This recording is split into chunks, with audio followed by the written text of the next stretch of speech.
Gostaria que você pudesse abrir a tua Bíblia, Romanos capítulo 12, do verso de 1 a 7. Vamos refletir nesta manhã sobre a posição do cristão diante da política. A posição do cristão diante da política. Romanos capítulo 13, verso de 1 a 7. Todos devem sujeitar-se às autoridades governamentais, pois não há autoridade que não venha de Deus. As autoridades que existem foram por Ele estabelecidas. Portanto, aquele que se rebela contra a autoridade está se colocando contra o que Deus instituiu. E aqueles que assim procedem trazem condenação para si mesmos, pois os governantes não devem ser temidos, a não ser pelos que praticam o mal.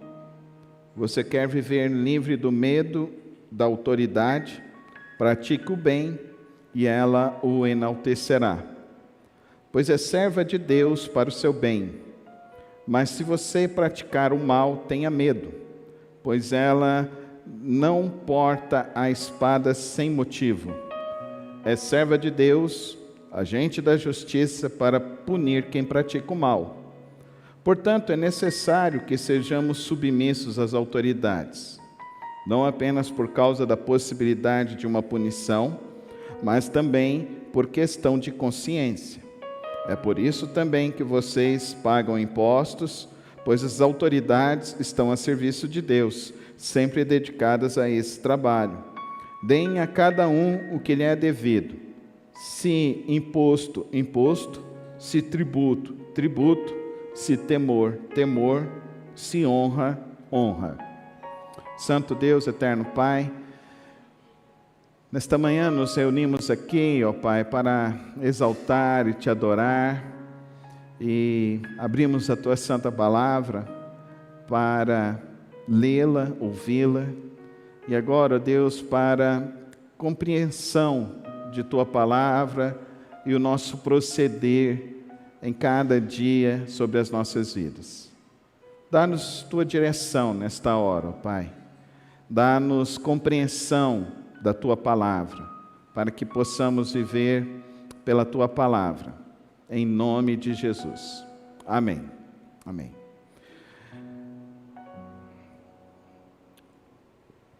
Nós, na minha família, quando eu digo isso, nós vivemos o período conturbado do governo militar. Viemos para Goiás devido a esse momento conturbado da história brasileira.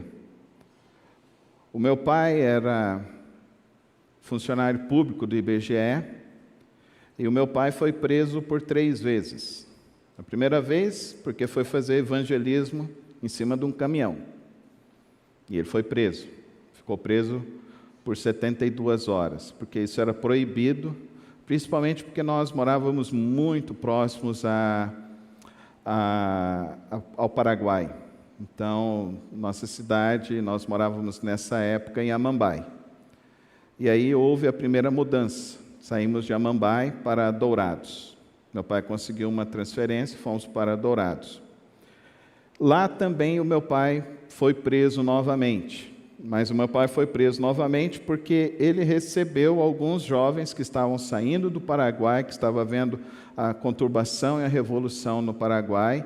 E meu pai recebeu esses jovens e ele falou para minha mãe que eram meio que parentes. Nós não sabemos disso até hoje, porque parte da história do meu pai já se perdeu, porque toda a família já faleceu ao longo desse decurso dos anos. E, novamente, esses jovens foram presos e meu pai foi preso junto com eles. Aí já não foi mais por 72 horas, aí foram por 3 meses. Aí meu pai foi solto. E pela 3ª vez meu pai foi preso, porque meu pai recebeu algumas revistas que tinham vindo da China. E o meu pai pegou essas revistas para ler, e aí a prisão foi um pouco mais longa para o meu pai. Aí, depois de 6 meses, a minha mãe foi a Campo Grande se encontrar com o Ulisses Guimarães, que estava lá na cidade. Minha mãe teve uma audiência com ele e pediu a soltura do meu pai, explicando tudo.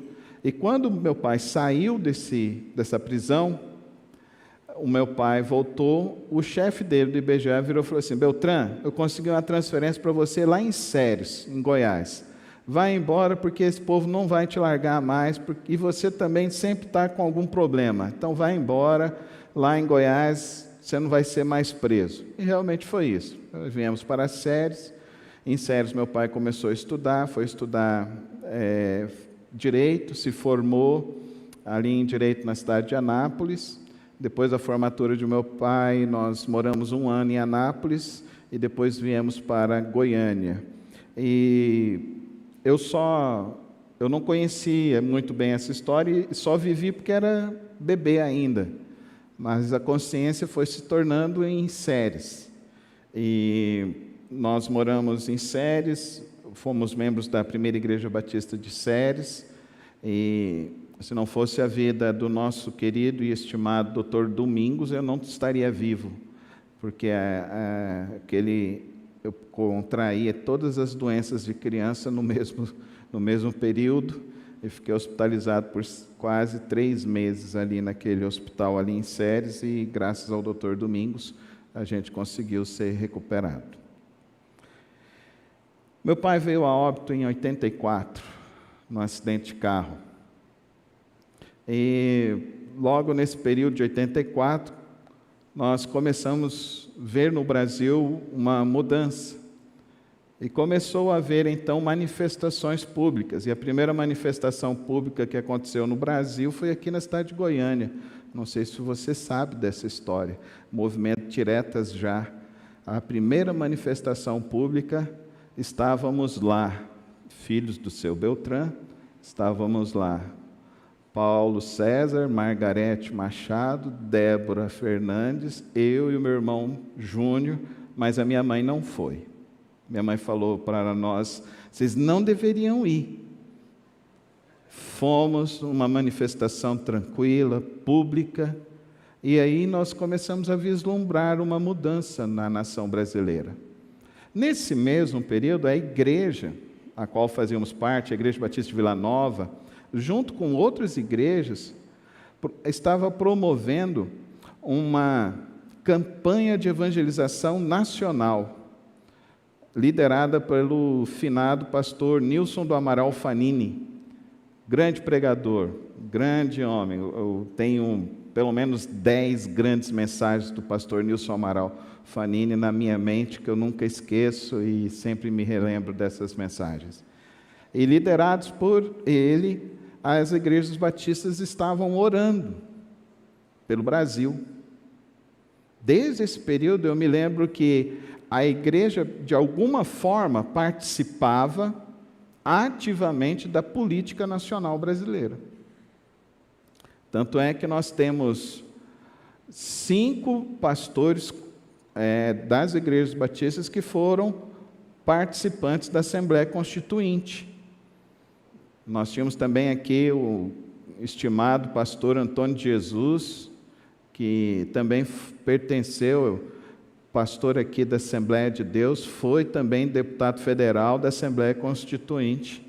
E eu não estou falando, então, que estou conversando com os irmãos para mostrar para os irmãos que eu não estou contando história dos outros, eu estou contando história de quem viveu um bom período dessa história e que passou por um bom período dessa história do nosso Brasil.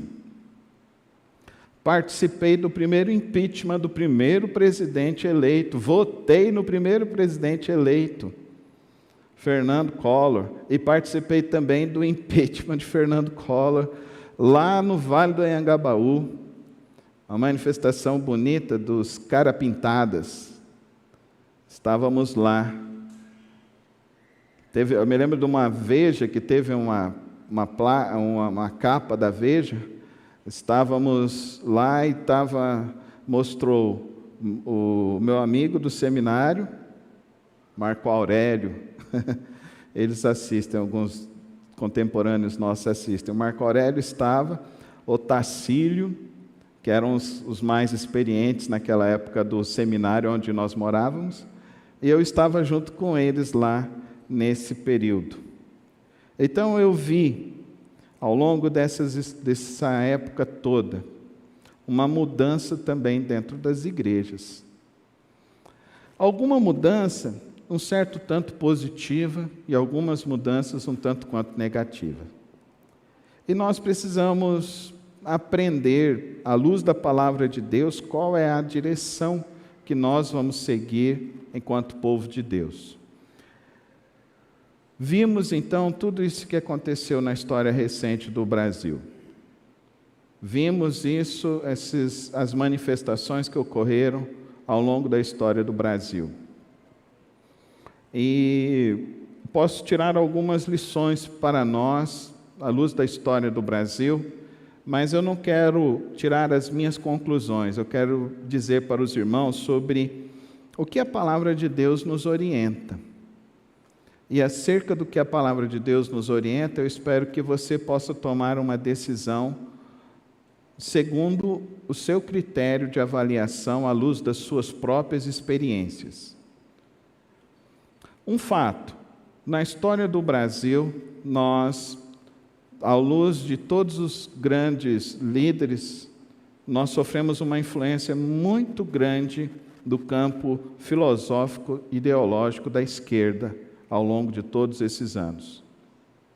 Eu me lembro nas minhas aulas de organização moral e cívica, eu me lembro do meu professor, que ele era um coronel do Exército, que dava aula lá no Instituto Presbiteriano de Educação, onde eu estudei a maior parte da minha vida, e estudávamos naquele período a Constituição. Era para se ler. Acompanhando a história das minhas filhas, as minhas filhas não passam nem perto da Constituição brasileira. Essa geração que vem é uma geração completamente despreparada, politicamente, consciente. Essa geração que vem. Na minha época, nós estudamos Constituição. Nós estudávamos o que foram todos os governos. O processo de desconstrução cultural no Brasil é tão acelerado que as minhas filhas não sabem nem os benefícios do império para o povo brasileiro. São vistos apenas como escravocratas. E não vemos, então, a magnífica história do Império Brasileiro, que nos ajudou a ter uma Constituição de um Estado democrático, que possibilitou a República, que possibilitou os avanços, que possibilitou, desde aquela época do Império também, a todo esse processo de nação, com a mesma língua, do Oiapoque ao Chuí, de unidade de pessoas e de pessoas que foram sendo transformadas à luz desse império. E é interessante quando eu vejo a história das minhas filhas, vejo os professores de histórias contando a história, e eu vejo quanto que há essa mudança cultural, essa desconstrução cultural está influenciando a futura geração. Nós precisamos estar muito atentos sobre isso, porque cabe a nós, como igreja, ensinarmos a verdade para os nossos filhos. Não a verdade dos outros, mas a verdade que nós vivenciamos e a verdade à luz da palavra de Deus. E à luz da palavra de Deus, como nós interpretamos a palavra de Deus, interpretamos a vida, interpretamos a história, e os nossos filhos precisam ser capazes de interpretar a vida e a história à luz da palavra de Deus. Vivemos hoje uma geração de pessoas dentro das igrejas que fizeram uma desconexão da palavra de Deus com a vida, da palavra de Deus com a ideologia, da palavra de Deus dos princípios cristãos, dos princípios com a vida. Isso é incongruente com a fé cristã. Isso é incongruente. Tem pessoas dentro das igrejas que apoiam o aborto. Isso é incongruente. A palavra de Deus diz: não matarás. A palavra de Deus diz que a pessoa é formada desde o ventre da mãe. Salmo 139. E como pode um cristão advogar o aborto? Não, mas não é advogar o aborto, pastor. É advogar que o Sistema Único de Saúde possa oferecer o aborto para aquelas mães que querem optar. Mas quem quer optar para o aborto, à luz do pensamento cristão, isso é assassinato. Nós não consentimos com isso, não aceitamos isso. Isso é à luz da palavra de Deus. Porque no Salmo 139 fala que desde o ventre o Senhor me entristeceu, o Senhor entreteceu a minha vida, o Senhor fez a formação dos meus ossos, dos meus tendões, dos meus receptáculos neurológicos. Tudo isso foi formado desde o ventre de nossas mães. O profeta Jeremias também nos falou lá que desde o ventre da mãe Deus teve um propósito para a vida dele, que ele foi escolhido desde o ventre da mãe dele.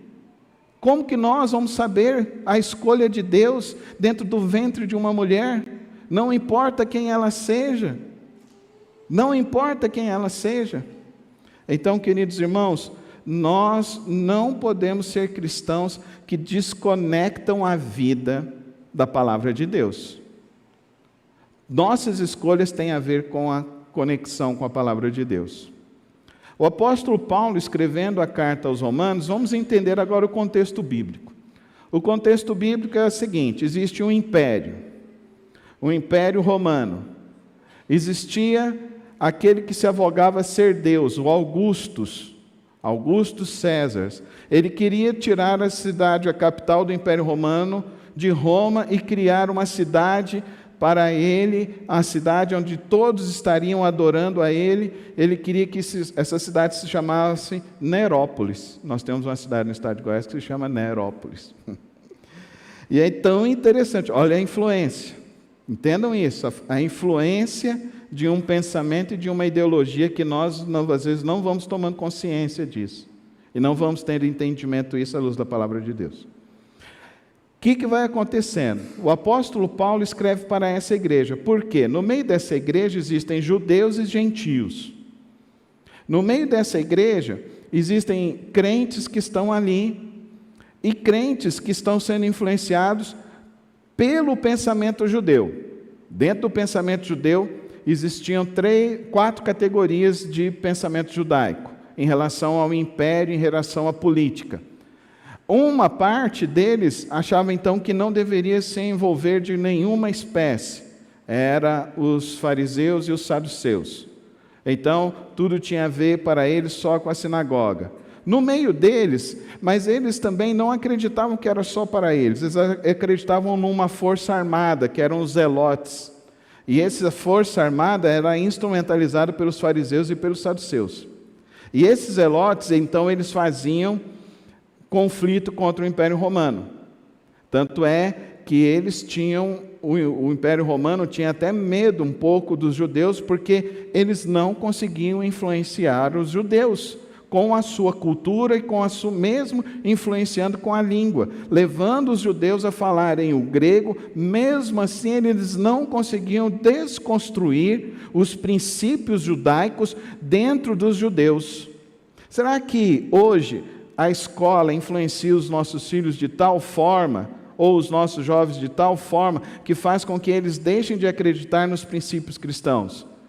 Essa é uma pergunta que nós precisamos fazer para nós. Os nossos filhos acreditam realmente que a Bíblia é a palavra de Deus ou não? Acreditam realmente que a palavra de Deus instrui o nosso viver hoje e o nosso viver para a eternidade? Então, esse princípio de desconstrução é algo que vem ocorrendo aceleradamente, não só no Brasil, mas em todo o mundo ocidental. Em todo o mundo ocidental, nós sofremos uma influência de um pensamento um pensamento de desconstrução de todas as coisas, inclusive de desconstrução do próprio Estado, de desconstrução da família e, principalmente, desconstrução da heteronormatividade. A heteronormatividade. Então, se você pega tudo o que se faz hoje em relação de família, tudo que é feito, Disney, tudo que é feito, Hollywood, a desconstrução hoje é a desconstrução da heteronormatividade. Homens fracos, mulheres fortes. Homens que não sabem se posicionar, mulheres que se posicionam bem melhor do que os homens. É assim. Peguem os desenhos que nós temos, peguem essas informações e vão processando isso dentro de vocês. O Império Romano, ele tentava de todas as formas entrar não só na mente, mas também no coração dos judeus, e eles não conseguiram. Só que aí surge no meio dos judeus um homem que vem fazer diferença. Esse homem é Jesus Cristo. E aí, dentro dos judeus, de acordo com o pensamento do Império Romano, surge agora então uma seita dos judeus, que seguem então um pensamento de Cretos. Esse pensamento de Cretos é o pensamento do Senhor Jesus Cristo, porque isso então já são os próprios historiadores do Império Romano, dizendo então desses cristãos que estavam lá em Roma, e desses cristãos que estavam lá em Roma, e que estavam então abalando o próprio Império Romano. É para essas pessoas que o apóstolo Paulo está escrevendo. O apóstolo Paulo está escrevendo essa carta aos Romanos por volta do ano 50. Então ele ainda não havia chegado lá, ainda não havia sido decretada toda a perseguição do Império Romano contra os cristãos e contra os judeus. Voltando aqui um pouquinho ainda, existia o terceiro grupo dentro dos judeus, que esse terceiro grupo, então, se nós olharmos para esse terceiro grupo, eram os publicanos. Quem eram os publicanos? Os publicanos eram aqueles judeus que viviam em cima do muro, agradando o Império Romano e tentando agradar e de se dizer ainda judeus.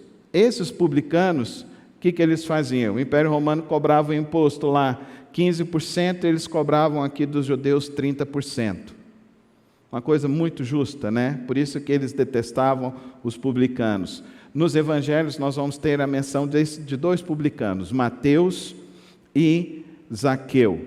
E esse Zaqueu foi aquele que Jesus entrou na casa dele e foi cear junto com ele. O fiscal impostor, o fiscal que explorava os próprios judeus. Mas agora, observe, passou, Cristo foi morto, ressuscitou, o apóstolo Paulo já está preso e ele quer chegar em Roma. E ele já sabe que já tem uma igreja em Roma. Olha o tanto que o evangelho avançou, olha o tanto que o evangelho foi se espraiando por todo o Império Romano. O apóstolo Paulo, então, escrevendo agora para esses cristãos, então ele agora vai trazer para eles algumas compreensões cristãs, não mais judaicas, mas cristãs, sobre como deve ser a conduta desses cristãos. Lembrando também, o Império Romano, então, ele era o quê? Ele era um império extremamente personalista, ele era um império também religioso, ele era um império cultural, ele era um império econômico, e que todo esse império, nós vamos então, se juntarmos lá com a literatura apocalíptica de João, nós vamos entender que todo esse império é caracterizado como o império do anticristo, porque o próprio Nero, ele se avogava Augustus, o próprio um Deus encarnado sobre todo o Império Romano. Olha o nível que era esse povo. O que Paulo vai recomendar aos cristãos? Vamos ver as 7 recomendações do apóstolo Paulo. Primeira recomendação: sujeitem-se às autoridades. Ele não está aqui discutindo se é ditadura ou se não é ditadura. Ele está dizendo que a orientação deve ser que sujeitem-se às autoridades governamentais. Por quê? Porque elas também, mesmo sendo impiedosas, elas mesmo sendo idólatras, elas mesmo não representando o conceito moral e religioso do Senhor, o nosso Deus, devemos então nos sujeitar a elas. Não importa quem ela seja. Nós estamos falando então de um imperador que assassina, e que esse assassino inclusive assassinou o nosso Senhor Jesus Cristo. Não se esqueça disso. É esse o conceito desses cristãos. O apóstolo Paulo está dizendo o seguinte, então: o que você deve fazer? Vença o mal com o bem, lá no verso 21 do capítulo 12. Mas lá no capítulo 12 ele ainda fala para ainda mais: orem por aqueles que vos perseguem. Ore por esses que vos perseguem. Então a conduta de um cristão não é uma conduta de estar então conjecturando ou atacando as autoridades. Vocês nunca vão ver esse pastor no púlpito ou em qualquer rede social dele querendo atacar as autoridades. Porque o nosso papel como cristãos é orarmos. Eu aprendi isso com meu pai. Todo 7 de setembro, o meu pai reunia a família e nos levava para assistir o desfile cívico do 7 de setembro. Aprendi a cantar o hino nacional dentro de casa. Aprendi a amar a minha pátria dentro de casa. Não foi nem professor, nem outras pessoas. Foi dentro de casa. Meu pai era patriota. Meu pai amava a família. Meu pai cuidava da sua família. Meu pai honrava, inclusive, as autoridades que o perseguiam. No culto doméstico, eu lembro de nós cantarmos Minha Pátria para Cristo, e o meu pai orar por aqueles que o prenderam. Porque essa é a postura do cristão. Infelizmente, eu vejo hoje muito desrespeito de cristãos contra o atual presidente, o atual governador, atual ministros do Supremo. E, querido irmão, eu quero admoestar os irmãos nesta manhã. Essa não é a conduta de um cristão. A nossa conduta é orarmos por eles. Não se esqueça, eles estão onde estão porque eles estão servindo ainda a Deus. Mesmo não querendo servir a Deus, eles ainda servem a Deus, ao propósito de Deus. E que muitas vezes nós não vamos compreender esse propósito de Deus, que pode ser difícil e algumas vezes pode ser até perverso, como era no caso do Império Romano. Mas o apóstolo Paulo recomenda então não uma revolução bélica, mas sim a revolução por meio da oração. Esse precisa ser o nosso princípio, a revolução por meio da oração. O segundo princípio que o apóstolo Paulo, ele diz aqui: quem se rebela contra a autoridade está se colocando contra o que Deus instituiu. Mais uma repreensão. Então precisamos orar por esses governantes, sejam eles quem forem. Agora, o apóstolo Paulo fala de um aspecto muito importante, verso 3 e 4. Pois os governantes não devem ser temidos, a não ser pelos que praticam o mal. Você quer viver livre do medo e da autoridade, pratique o bem e ela o enaltecerá. O que ocorre então? Esse Nero maluco incendeia Roma, porque ele queria construir a sua cidade, Nerópolis, para que então eles pudessem então vir adorar Nerópolis. E o que ele faz? Ele acusa os cristãos. Isso no ano 60. Ano 62, o que ocorre então? Ano 62, o apóstolo Paulo é morto, crucificado e decapitado. Ano 63, Pedro é morto de cabeça para baixo. Ano 64, Tomé é morto, queimado vivo. Ano 65, Mateus é morto, assassinado por esse império. E o que nós vamos ver ao longo da igreja? ao longo da história da igreja. À noite eu vou falar sobre isso. A mensagem vai ter duas partes. A primeira parte agora e a segunda parte à noite. Mas eu quero que os irmãos observem aqui o seguinte, que existe um outro princípio que o apóstolo Paulo está colocando para nós. O primeiro, o respeito à autoridade, porque a autoridade é serva de Deus. O segundo princípio que o apóstolo Paulo está colocando aqui, pois os governantes não devem ser temidos a não ser pelos que praticam o mal. Você quer viver livre do medo da autoridade, pratique o bem e ela o enaltecerá. O que nós estamos vivendo? O que está ocorrendo? Infelizmente, está ocorrendo essa mudança de pensamento cultural. Ela está tão acelerada no nosso país que eles estão prendendo os que agem corretamente e os que praticam o mal, eles estão soltando. É isso que está acontecendo no nosso Brasil. A inversão da justiça. A subvenção da justiça e da ordem. E agora, o que nós vamos fazer como cristãos? Nós vamos enaltecer, respeitar isso que está aí? A pessoa foi condenada e nós vamos continuar respeitando? A pessoa foi presa e nós vamos continuar respeitando? Gente, eles soltaram o maior traficante do Rio de Janeiro por quimera jurídica. Por quimera jurídica. O maior traficante do Rio de Janeiro. Esse maior traficante do Rio de Janeiro já tinha assassinado várias pessoas lá no tal do Morro do Careca. Dá para você entender essa subversão que está ocorrendo? A subversão da justiça. O apóstolo Paulo está dizendo o seguinte, vai chegar um tempo em que vai acontecer isso. Verso 4. Pois é serva de Deus para fazer o seu bem.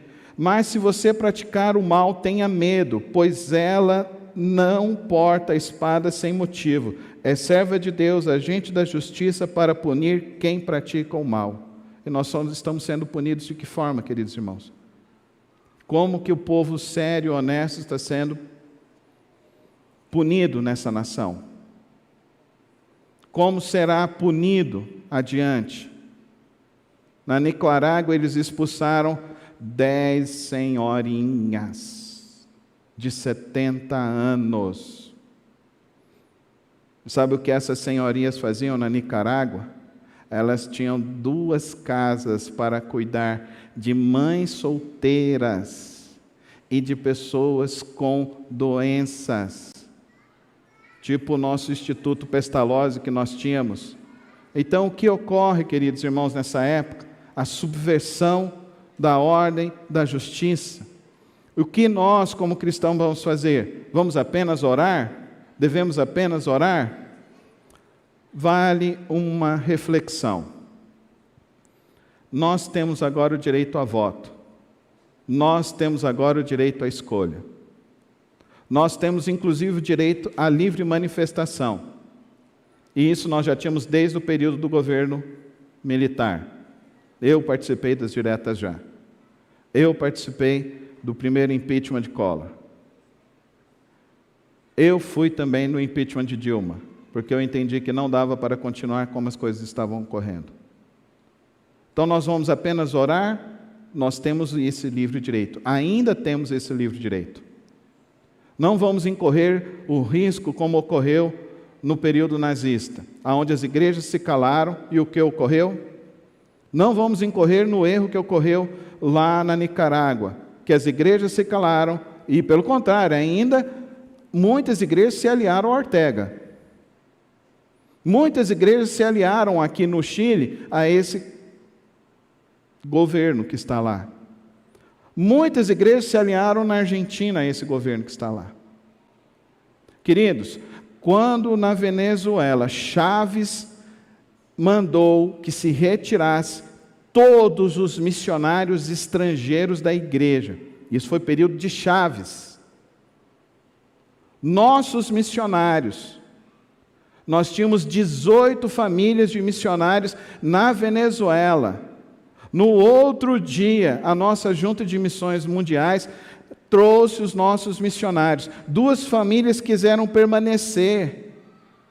Queridos, os militares foram na casa dessas 2 famílias e ameaçaram eles, falaram: se vocês ficarem aqui mais uma semana, vocês serão presos. Nós temos democracia nesta nação graças à igreja. Graças à igreja. Você conhece a cidade de Americana, no interior do Rio de Janeiro, no interior de São Paulo? Essa cidade de Americana é conhecida porque os americanos estavam lá. E esses americanos que estavam lá, eles fundaram a primeira igreja batista, que agora me fugiu o nome da cidade, que é ali próxima de Americana também. A primeira igreja batista. E fundaram ali também, na cidade americana, a primeira igreja presbiteriana do Brasil. O que ocorreu? Nesse período, então, eles foram atrás desses americanos para saber da Constituição norte-americana para estabelecer a primeira Constituição brasileira. Se nós temos liberdade nesta nação, é porque a igreja está presente, não somente dizendo, mas também influenciando positivamente esta nação. A igreja, ela não pode apenas ter uma análise espiritualista desconexa da vida e desconecta também das ideologias nefastas que estão por aí ao redor de nós. A igreja precisa também ter uma voz profética, aonde ela anuncia a verdade e se manifesta a luz da verdade. Nesta manhã eu venho perante a igreja com muito temor de Deus, com muita responsabilidade, de dizer para os irmãos que nós precisamos ter a livre escolha e buscarmos estabelecer a livre escolha, mas procurarmos, acima de tudo, entender o que está ocorrendo e entender o que nós estamos atravessando como nação, como povo brasileiro. Mas isso não é somente a luz do aborto, isso também é a luz principalmente desta nefasta e diabólica ideologia que quer desconstruir a heteronormatividade e que quer dizer que menino não nasce menino e menina não nasce menina. Isso é um absurdo e uma aberração. E eu quero até dizer para os irmãos que vai chegar um tempo em que nós não vamos nem mandar os nossos filhos para a universidade, porque sabemos que o que está ocorrendo em muitas universidades, infelizmente, são pessoas que estão construindo esse tipo de teoria e dizendo que essa teoria é a verdade para as pessoas. Infelizmente. Isso eu dialogo com o irmão divino, isso eu dialogo com os próprios professores dentro da universidade dele, isso eu dialogo inclusive na escola com as minhas filhas.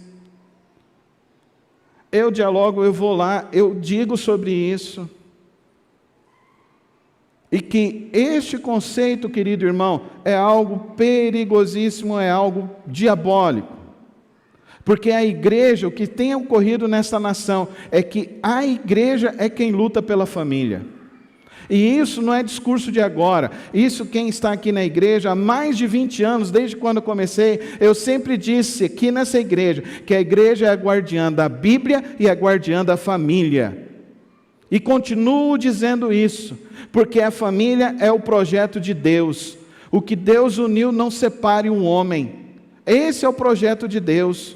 É o projeto sustentável da família, é o projeto do ambiente onde se consolida pessoas e faz com que pessoas cuidem de pessoas, e faz com que pessoas estejam cuidando de seus filhos e formando os seus filhos à luz da palavra de Deus. Nós precisamos tomar muito cuidado com as coisas que estão ocorrendo ao nosso redor. Nós precisamos entender que o que está ocorrendo, começando a ocorrer no Brasil, pode ocorrer ainda mais profundamente o que ocorre na China, na Coreia do Norte, no Paquistão, na Nicarágua e logo, logo no Chile. É uma perseguição aos cristãos. Nós temos um momento muito sério, da onde nós vamos incorrer, e a nossa escolha e o futuro da nossa nação e o futuro dos nossos filhos. Nós não podemos estarmos influenciados simplesmente com um pensamento espiritual. Nossa escolha, o seu voto, vai determinar o futuro do seu filho. Isso é muito sério. Mais 2 princípios aqui nós encerramos. Verso 5. Portanto, é necessário que sejamos submissos às autoridades, não apenas por causa da possibilidade de uma punição, mas também por questão de consciência. Na época do governo nazista, infelizmente a igreja se calou. A maior atrocidade ocorreu. Existia um homem dentro daquele período, Dietrich Bonhoeffer. Se você não conhece, tem filme sobre a vida dele. Você pode ler pelo menos 3 livros dele. O Discípulo, que é a obra mais conhecida dele, a obra mais clássica dele. Mas também há um outro livro sobre o seu pensamento, a oração de Dietrich Bonhoeffer, que é um escrito que ele faz, são cartas que ele escreve para um discípulo dele que está na América, quando ele teve a oportunidade de ir à América. E Dietrich Bonhoeffer, ele fala de uma maneira muito aberta e muito clara, que a igreja não pode se coadunar com a ideologia que é contrária à palavra de Deus. A igreja não pode se misturar com isso, irmãos. A igreja não pode se misturar. A igreja não pode se misturar com abortista. A igreja não pode se misturar com pessoas que estão anunciando a desconstrução da heteronormatividade. A igreja não pode se misturar com isso. A igreja não pode aceitar com isso. Nós temos um judiciário hoje, aonde pessoas dentro do judiciário afirmam isso em voz, dizendo que os filhos não é dos pais, os filhos são do Estado. E nós precisamos entender que isso não é uma história que vai acontecer adiante, é uma história que acontece hoje. Se o seu filho chegar, caiu, tem alguma contusão dentro de casa, você leva ele para dentro de um hospital, o hospital tem que relatar para o conselho tutelar, e o conselho tutelar vai visitar a sua casa. Não, mas eu não estou fazendo nada de mal.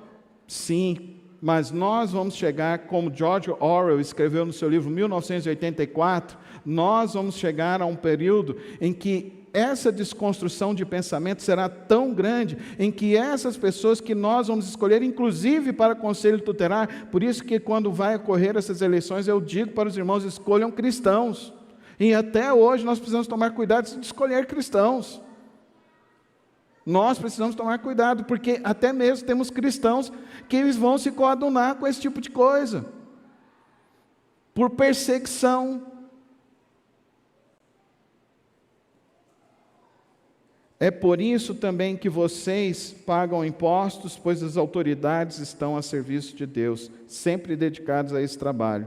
Deem a cada um que lhe é devido, se é imposto, imposto, se tributo, tributo, se temor, temor, se honra, em honra. Não recomendo aos irmãos, nós podemos ter, principalmente, a nossa manifestação cívico-cristã nesta nação. Recomendo então, quero deixar 4 recomendações na escolha dos irmãos. Analisem os partidos. Analisem os candidatos e suas propostas. Candidato que não quer apresentar proposta, nós precisamos estar de olhos e ouvidos bem atentos sobre isso. O que esse candidato pensa, o que ele está querendo, o que ele está querendo dizer. Minha terceira recomendação, queridos irmãos, sejamos os melhores cidadãos desta cidade e desta nação. Sejamos os melhores cidadãos, os mais organizados, os que pagam corretamente todos os seus impostos, todos os seus tributos. Sejamos os melhores cidadãos. E quarto e último, queridos irmãos, orem, oremos para que Deus nos oriente e oriente esta nação, para que possamos ter eleições com paz, para que possamos ter a escolha daquelas pessoas que vão nos governar nos próximos anos. Mas que Deus nos dê homens e mulheres que não ataquem a vida, não ataquem as crianças, não ataquem a família, não ataquem a igreja do nosso Senhor Jesus Cristo. E eu queria terminar essa mensagem convidando você a se ajoelhar e juntos orarmos pelo nosso país, pela nossa nação.